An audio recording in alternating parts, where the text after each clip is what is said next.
KEYOTA Cole, and I was born with a rare congenital heart disease. Many years later, I gave birth to my daughter Faith. She was also born with a rare heart disease.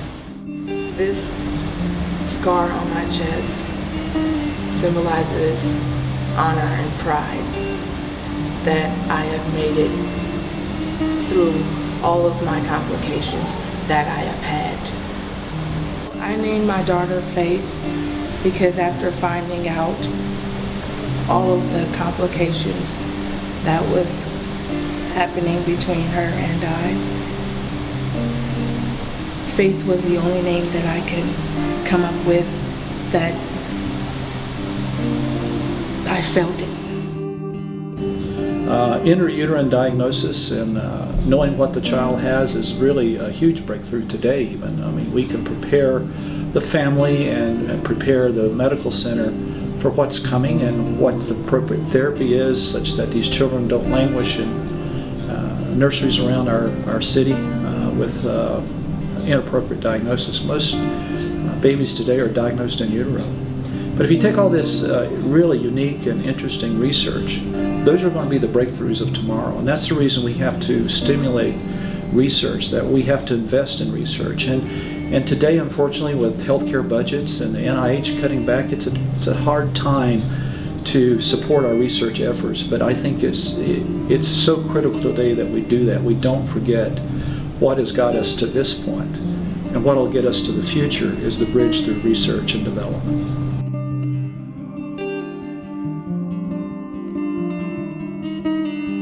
And I noticed that the numbness was spreading to my face, and then it spread down my arm to my leg. Next thing you knew, I couldn't walk. So that's when I realized it was something a little bit more.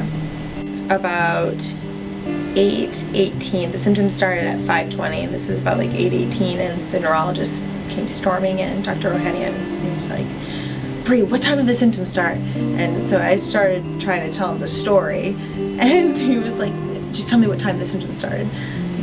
5:20.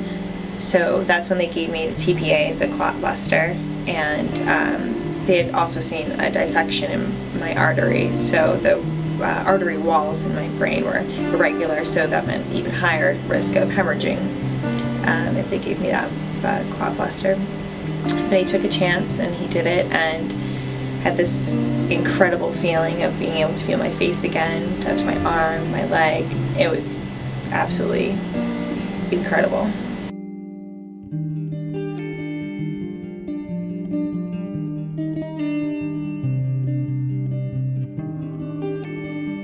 A few years ago, stroke was the third cause of death in the United States.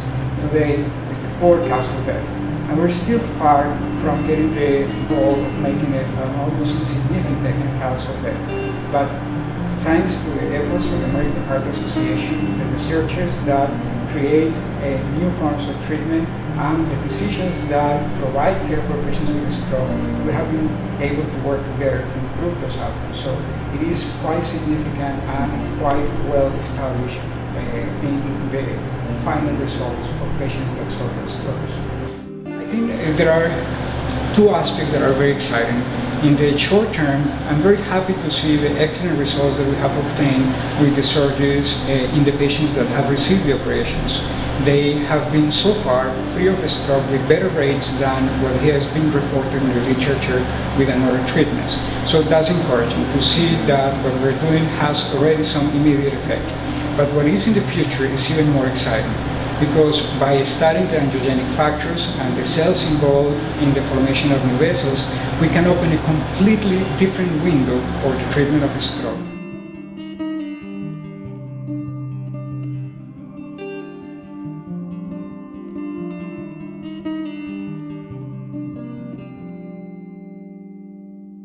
We received a phone call about 2:30 in the morning.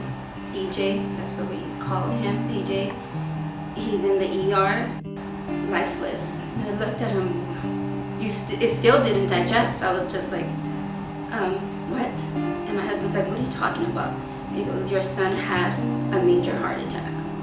They can't explain why he passed away, why he had a heart attack. My son was full of life. He was full of life, and we miss him. And I think that if there's more research just to help anybody else who's 22, that 22-year-old boy or girl, we need that help.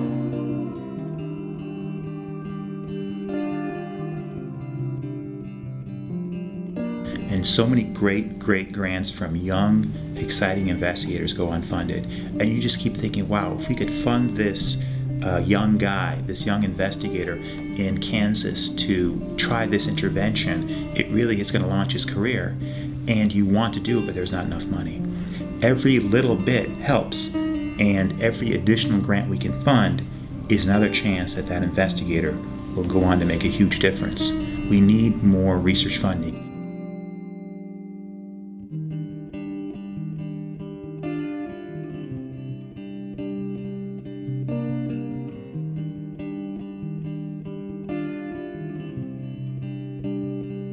The NIH is in trouble. I know there's a lot of budgetary constraints there, but with the AHA, the more money that we can bring in, the more grants we can give out, and these grants really translate into meaningful results. So I think it's important to support research, and especially research that tackles these more immediate, more high risk, high reward, and some of these investigators that are really hungry and want to do some new and exciting things.